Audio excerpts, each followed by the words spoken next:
ಎಲ್ಲರಿಗೂ ನಮಸ್ಕಾರ. ರೂಪಾ ನಾಗರಾಜ್ ಯೂಟ್ಯೂಬ್ ಚಾನಲ್ಗೆ ತಮ್ಮೆಲ್ಲರಿಗೂ ಸ್ವಾಗತ. ಜೀವಾನಿ ಎಪಿಸೋಡ್ 55. ತಪ್ಪದೆ ನಿಮ್ಮ ಅನಿಸಿಕೆ ಅಭಿಪ್ರಾಯಗಳನ್ನು ಕಮೆಂಟ್ ಮೂಲಕ ತಿಳಿಸಿ. ಕಣ್ಣು ಬಿಡದೆ ಬಡಬಡಿಸಿದವನ ಮಾತಿಗೆ ಅತ್ತೆಯನ್ನ ಕರಿತೀನೀರು ಎಂದು ಹೋಗುವವಳನ್ನು ಮತ್ತೆ ತಡೆದಿದ್ದ. ಕಣ್ಣು ಮುಚ್ಚಿಯೇ, ನಿಲ್ಲು ಕಡಲು, ಅಮ್ಮನನ್ನು ನಂತರ ಕಳಿಸುವಂತೆ, ನಾನು ಹೇಳೋ ಮಾತು ಕೇಳು. ಹೇಳು. ಅವನತ್ತ ತಿರುಗದೆ ಅಲ್ಲಿಯೇ ನಿಂತು ಕೇಳಿದ್ದು. ತಾತನ ಜೊತೆ ಮಾತನಾಡಿ ಎಲ್ಲ ವಿಷಯ ಹೇಳಿಬಿಟ್ಟೆ, ತಣ್ಣಗಿನ ಧ್ವನಿಯಲ್ಲಿ ಹೇಳಿದ. ಅಗ್ನಿ ಮಾತನ್ನ ನಂಬದಂತೆ ಅವನತ್ತ ತಿರುಗಿ ಅವನೆಡೆ ಆಶ್ಚರ್ಯದ ನೋಟ ಬೀರಿದಳು. ಮಲಗಿದ್ದಲ್ಲೇ ಹೋಗುಟ್ಟಿದ. ಹೇಯ್ ಅಗ್ನಿ, ಮೇಲೇಳು. ನೀನು ಹೋಗಿ ತಾತನ ಜೊತೆ ಮಾತಾಡಿದ್ಯಾ? ನಂಬೋಕೆ ಆಗ್ತಿಲ್ಲ. ನೀನು ಏನು ಹೇಳ್ದೆ ತಾತ? ಏನಂದ್ರು? ಅವನ ಭುಜವಿಡಿದು ಅಲುಗಿಸುತ್ತಾ ಕೇಳಿದ್ಲು. ಮೊದಲನೇ ಬಾರಿ ಆಕೆ ಅವನನ್ನು ಅಷ್ಟು ಸಲುಗೆಯಿಂದ ಮಾತನಾಡಿಸಿದ್ದು ಮತ್ತು ಮುಟ್ಟಿದ್ದು. ಅವಳ ಚರ್ಯೆಗೆ ತಕ್ಷಣ ಕಣ್ಣು ಬಿಟ್ಟವನು ಎದ್ದು ಸ್ವಲ್ಪ ದೂರದಲ್ಲಿ ಕುಳಿತ. ಅವನಿಗೆ ಮುಜುಗರವಾಯಿತೋ ಅಥವಾ ಇವಳಿಗೇ ನಾಚಿಕೆಯಾಯಿತೋ, ನಿಮಿಷ ಇಬ್ಬರಲ್ಲೂ ಮಾತಿಲ್ಲ. ಮೌನ ಇಬ್ಬರ ನಡುವೆ ರಾಜ್ಯಭಾರ ಮಾಡುವಾಗಲೇ ಆ ಮೌನ ಅಸಹನೀಯವೆನಿಸಿತು ಅಗ್ನಿಗೆ. ತಾತ ನಮ್ಮಿಬ್ಬರ ಮದುವೆಗೆ ಒಪ್ಪಿದ್ರು. ಇನ್ನೂ ನಿನ್ನ ಒಪ್ಪಿಗೆ ಮಾತ್ರ ಇರುವುದು ಕಡಲು.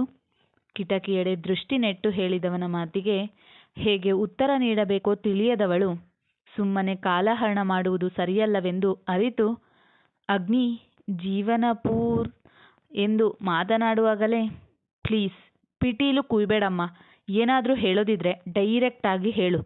ಮದುವೆಗೆ ಹ್ಞೂ ಅನ್ನು, ಇಲ್ಲ ಆಗೋಲ್ಲ ಅನ್ನು ಅಷ್ಟೇ. ಅವಳ ಮೇಲೆ ಕೋಪವಿತ್ತಲ್ಲ, ಅದನ್ನು ಈ ರೀತಿ ಹೊರ ಹಾಕ್ತಿದ್ದಾನೆ. ಇದೇ ಕಾರಣಕ್ಕೆ ನೀನು ಬದಲಾಗದ ಜಾತಿಯವನು ಅನ್ನೋದು. ನೀನು ಏನಾದರೂ ಹೇಳಿದ್ರೆ ನಾನು ಸುಮ್ಮನೆ ಕೇಳ್ತೀನಿ ತಾನೆ? ಮತ್ತೆ ನೀನು ಕೇಳೋಕೇನು? ಎಲ್ಲ ನಿನ್ನಂತೆ ಆಗಬೇಕಲ್ವಾ? ಗಮನ ಕೊಟ್ಟು ಕೇಳು ನಾನು ಏನು ಹೇಳ್ತೀನಿ ಅಂತ. ಜೀವನ ಪೂರ್ತಿ ನಿನ್ನ ಬೆನ್ನು ನೋವಿಗೆ ಶಾಖ ಕೊಡಲು ತೀರ್ಮಾನ ಮಾಡಿದ್ದೀನಿ. ಹಾಗೆ ನೀನು ನನ್ನ ಪಿಟೀಲು ಕುಯ್ಯೋದನ್ನು ಕೇಳಿಸಿಕೊಳ್ಳೋಕೆ ತಯಾರಾಗಿರು. ಅರ್ಥ ಆಯ್ತಾ? ಆಗಲಿಲ್ಲ ಅಂದರೆ ಅರ್ಥ ಮಾಡ್ಕೊ.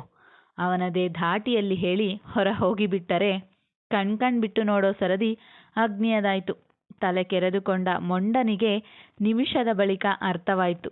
ಅಲ್ಲಿಯವರೆಗೂ ಅವಳಿಗೆ ವಿವಿಧ ಸಂಸ್ಕೃತ ಪದಗಳಿಂದ ಬೈದುಕೊಳ್ಳುತ್ತಿದ್ದ ತುಟಿಗಳು ಹೂನಗು ಸೂಸಿದವು.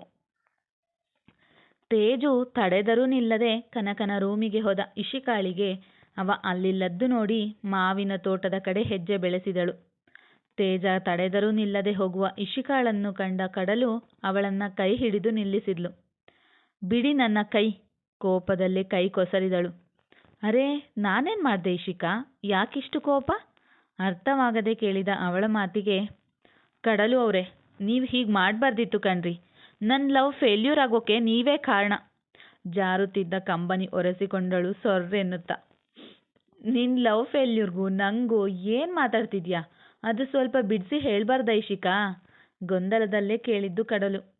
ನಿಮಗೂ ಕನಕರವರಿಗೂ ಮದುವೆ ಫಿಕ್ಸ್ ಆಗಿದೆ ಅಂತಲ್ಲ? ನಾನು ಕನಕನನ್ನು ತುಂಬ ಪ್ರೀತಿಸ್ತೀನಿ ಕಡಲು. ಪ್ಲೀಸ್ ನನ್ನ ಪ್ರೀತಿ ನಂಗೆ ಬಿಟ್ಕೊಡಿ. ಮೊದಲನೇ ಸಲ ನನಗೆ ಪ್ರೀತಿಯಾಗಿದ್ದು ಕನಕರ ಮೇಲೆ ಮಾತ್ರ. ಪ್ಲೀಸ್ ಇವತ್ತು ಅವರನ್ನು ಕಾಡಿಬೇಡಿ ಆದರೂ ಒಪ್ಪಿಸ್ತೀನಿ. ಪ್ಲೀಸ್ ಪ್ಲೀಸ್ ನೀವು ಹೇಳಿಬಿಡಿ ಕನಕನಿಗೆ ನಿಮ್ಮೊಡನೆ ಮದುವೆ ಆಗೋಕೆ ಇಷ್ಟ ಇಲ್ಲ ಅಂತ. ಪಟಪಟ ಕಡಲಿಗೆ ಹೇಳಿ ಅವಳ ಉತ್ತರಕ್ಕೂ ಕಾಯದೆ ಕನಕ ದೇಶಾಂತರ ಹೋಗುವನೇನೋ ಎಂಬಂತೆ ಓಡಿಯೇ ಬಿಟ್ಟಳು ಇಶಿಕಾ. ಕನಕ ಕನಕ ಎಂದು ಅವರ ಅಷ್ಟು ದೊಡ್ಡ ಜಮೀನಿನಲ್ಲಿ ಕೂಗಿ ಕೂಗಿ ಧ್ವನಿಯೇ ಹೋಗಿತ್ತು ಅವಳದು. ಆಗ ತಾನೇ ಬಿಸಿಲು ಜಳಗುಟ್ಟುತ್ತಿತ್ತು ನೆತ್ತಿಯ ಮೇಲೆ. ಗಂಟಲು ಹರಿಯುವಂತೆ ಇವಳ ಕೂಗಾಟ ಸುತ್ತಲೂ. ಕೇಳಿದರೂ ಕೇಳಿಸದಂತೆ ಮರದಡಿ ಕುಳಿತು ಬಿಟ್ಟಿದ್ದ ಕನಕ. ಸಿಕ್ಕ ಕೆಲಸದವರನ್ನೆಲ್ಲ ಕನಕನನ್ನು ನೋಡಿದ್ರಾ ಎಂದು ಕೇಳುತ್ತಲೇ ಕೂಗುತ್ತಲೇ ಬಂದ ಇಶಿಕಾಳಿಗೆ ಮರದ ಬುಡಕ್ಕೆ ತಲೆಯಾನಿಸಿ ಕುಳಿತ ಕನಕ ಕಾಣಿಸಿದ. ಅವನನ್ನು ನೋಡಿದ್ದೆ ಕ್ಷಣವೂ ತನ್ನ ಭಾವನೆ ಹತ್ತಿಕ್ಕದೆ ಅವನ ಪಕ್ಕವೇ ಕುಳಿತು ಅವನ ಬಲಿಷ್ಠ ತೋಳಿಗೆ ತನ್ನ ತಲೆಯಾನಿಸಿದಳು. ಪಕ್ಕದಲ್ಲಿ ಕುಳಿತರೂ ಸುಮ್ಮನೆ ಕಣ್ಮುಚ್ಚಿದ್ದ ಕನಕ. ಇಲ್ಲಿ ಕೇಳಿ ಕನಕ, ನಾನು ನಿಮ್ಮನ್ನು ತುಂಬ ಪ್ರೀತಿಸ್ತೀನಿ. ನೀವು ಕಡಲುನ ಮದುವೆ ಆಗೋಕೆ ನಾನು ಬಿಡಲ್ಲ ಅಷ್ಟೇ. ಅವನಿಗೆ ರೋಪ್ ಹಾಕುವಂತೆ ಹೇಳಿದ್ಲು. ನೀರಸವಾಗಿದ್ದ ಅವರ ಕೆಲಸದಲ್ಲಿನ ಆಸಕ್ತಿ ಕಂಡು ಕೇಳಿದ್ದರು ಯಮುನಾ. ಅಕ್ಕ, ಮೈಗೆ ಹುಷಾರಿಲ್ವಾ? ಯಾಕಿಬ್ರು ಹೀಗಿದ್ದೀರಾ ಎಂದು. ಇಬ್ಬರಿಗೂ ತಂಗಿಯ ಮಾತು ಕೇಳಲಿಲ್ಲ. ಅವರವರ ನೋವು ಅವರವರಿಗೆ ಅಲ್ವೇ. ಅತ್ತೆ, ಬಾಗಿಲಿನಿಂದ ಬಂದ ಧ್ವನಿಗೆ ಮೂವರು ಅತ್ತ ತಿರುಗಿದ್ರು. ಈ ಮಾತು ಅದು ಹೇಗೆ ಇಬ್ಬರಿಗೂ ಕೇಳಿಸಿತೋ ತಿಳಿಯದು. ಏನಾದರೂ ಬೇಕಿತ್ತಾ? ಮೂವರು ಒಟ್ಟಿಗೆ ಕೇಳಿದ್ರು. ಆ ಮೂವರ ತಾಯಿ ಅಂತ ಪ್ರೀತಿ ಕಂಡವಳಿಗೆ ಮನದಲ್ಲಿ ಅತಿಯಾದ ಬೇಸರ ಕಾಡಿತು. ನಾನು ತಪ್ಪು ನಿರ್ಧಾರ ಮಾಡಿದ್ದೇನೆ. ಇಲ್ಲ ಇಲ್ಲ, ನನ್ನ ನಿರ್ಧಾರ ಸರಿ ಇದೆ. ನಾನು ಬೇರೆ ಯಾರನ್ನೇ ಒಪ್ಪಿದ್ರೂ ಮತ್ತಿಬ್ಬರಿಗೂ ನೋವು. ಆದರೆ ಅಗ್ನಿಯನ್ನು ಒಪ್ಪಲು ಬಲವಾದ ಕಾರಣವಿದೆ. ಅವನನ್ನು ಬದಲಾಯಿಸುವ ಗುರಿ ನನ್ನ ಮುಂದಿದೆ. ಅವನನ್ನು ಎಲ್ಲರೂ ನೆನೆಯಬೇಕೆಂಬ ಹಂಬಲವಿದೆ. ಅವನಿಂದ ಆದಷ್ಟು ಒಳ್ಳೆಯ ಕೆಲಸ ಮಾಡಿಸುವ ಛಲವಿದೆ. ಇಷ್ಟೆಲ್ಲಕ್ಕೂ ನನ್ನ ನಿರ್ಧಾರ ಸರಿಯೇ? ಮತ್ತೂ ಗಟ್ಟಿಯಾಯಿತು ಅವಳ ನಿರ್ಧಾರ. ಅದು ಗೌರಿ ಅತ್ತೆ ಬೇಕಿತ್ತು. ಅವಳು ಎಂದಿನಂತೆ ಮಾತನಾಡಲು ಪ್ರಯತ್ನಿಸಿದ್ಲು. ಯಾಕಮ್ಮ ಎನ್ನುತ್ತಲೇ ಅವಳ ಬಳಿ ಬಂದರು.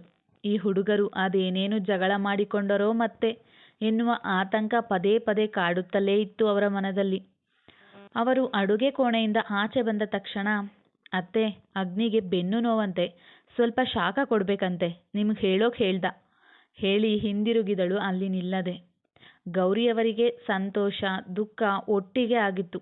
ಮಗ ನೋವು ಪಾಡ್ತಿದ್ದಾನೆ ಅಂತ ಹೆತ್ತ ಕರುಳಿಗೆ ದುಃಖವಾದರೆ, ಮೊದಲನೇ ಬಾರಿ ನನ್ನಿಂದ ನೋವಿಗೆ ಆರೈಕೆ ಮಾಡುವಂತ ಹೇಳಿ ಕಳಿಸಿರುವ ಸಂತೋಷ ಒಂದು ಕಡೆ. ಆದರೂ ಅವರೀಗ ತಾಯಿಯಾಗಿ ಮಾತ್ರ ಯೋಚಿಸಲಿಲ್ಲ.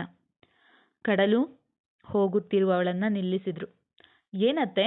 ನಿಲ್ಲಿಸಿದ್ದಕ್ಕೆ ಕಾರಣ ಕೇಳಿದ್ಲು. ನನಗೆ ವಿಪರೀತ ಮಂಡಿ ನೋವು, ಸೊಂಟ ನೋವು ಕಣಮ್ಮ. ನನ್ನಿಂದ ಶಾಖ ಕೊಡಲು ಸಾಧ್ಯವಿಲ್ಲ. ನೀನೇ ಆ ಕೆಲಸ ಮಾಡಿಬಿಡು. ಬಿಸಿ ನೀರು ಕಾಯಿಸ್ಕೊಡ್ತೀನಿ. ಅವಳು ಹ್ಞೂ ಅನ್ನಲಿಲ್ಲ, ಹ್ಞೂ ಅನ್ನಲಿಲ್ಲ. ಅಷ್ಟರಲ್ಲೇ ಇವರು ಒಳ ಹೋಗಿದ್ರು. ಕ್ಷಣ ತಾನು ಸ್ವಾರ್ಥಿಯಾಗಿ ಯೋಚಿಸಿದ್ದೇನೆ ಅನ್ನಿಸಿತ್ತು. ಕನಕನಿಗೆ ಸೇರಬೇಕು ಕಡಲು ಅಂತ. ಆದರೆ ಆಗಲೇ ಮದುವೆಯಾಗಿ ಅತ್ತಿಗೆ ಸಮಾನಳನ್ನ ಅವ ಹೇಗೆ ವರಿಸುತ್ತಾನೆ? ಎಲ್ಲ ಗೊತ್ತಿದ್ದು ಮಗನ ಭಯಕ್ಕೆ ಸುಮ್ಮನೆ ಇರುವುದು ನನ್ನದು ತಪ್ಪೇ. ಅಪ್ಪನ ಬಳಿ ಮಾತನಾಡೋಣ.